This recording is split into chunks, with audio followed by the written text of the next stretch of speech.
ہر قسم کے روحانی جسمانی مسائل اور وظائف کے لیے صاحبزادہ سید عطا الرحمن شاہ صاحب کے یوٹیوب چینل کو سبسکرائب کریں۔ السلام علیکم ورحمۃ اللہ وبرکاتہ۔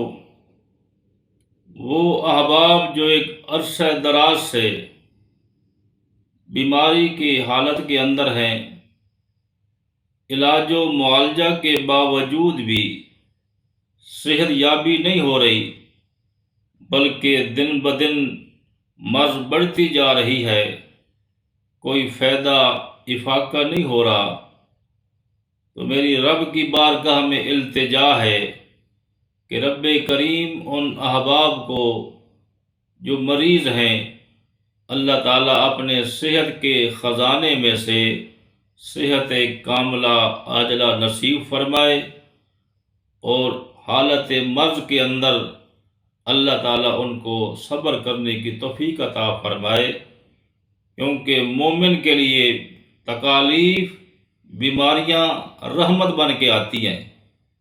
رب کریم اس تکلیف کی وجہ سے ان کے گناہوں کو معاف کر دیتے ہیں اور ان کے درجات کو بلند کر دیتے ہیں۔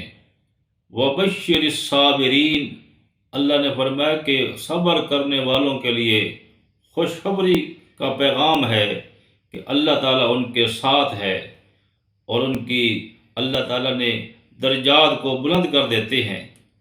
تو اس لیے ہمیں سب سے پہلے اللہ کی بارگاہ میں صبر کرنا چاہیے، اور ساتھ ساتھ دعا کا اہتمام کرنا چاہیے۔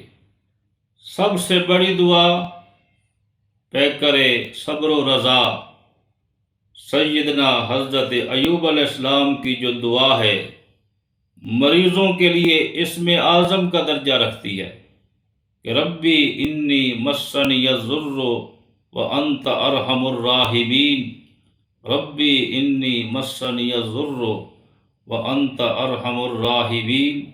نماز فجر کے بعد اس دعا کو آپ 21 بار پڑھ کے پانی کے اوپر دم کر لیں، اور وہی پانی مریض سارا دن استعمال کرے، اور کئی دن لگاتار یہ دعا کا اہتمام کرتے رہیں۔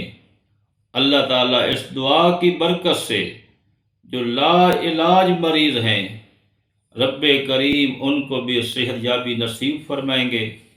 دعا ہے رب کائنات اللہ تعالیٰ تمام مریضوں کو اپنے صحت کے خزانوں میں سے صحت کاملہ عاجلہ نصیب فرمائے، آمین ثم آمین۔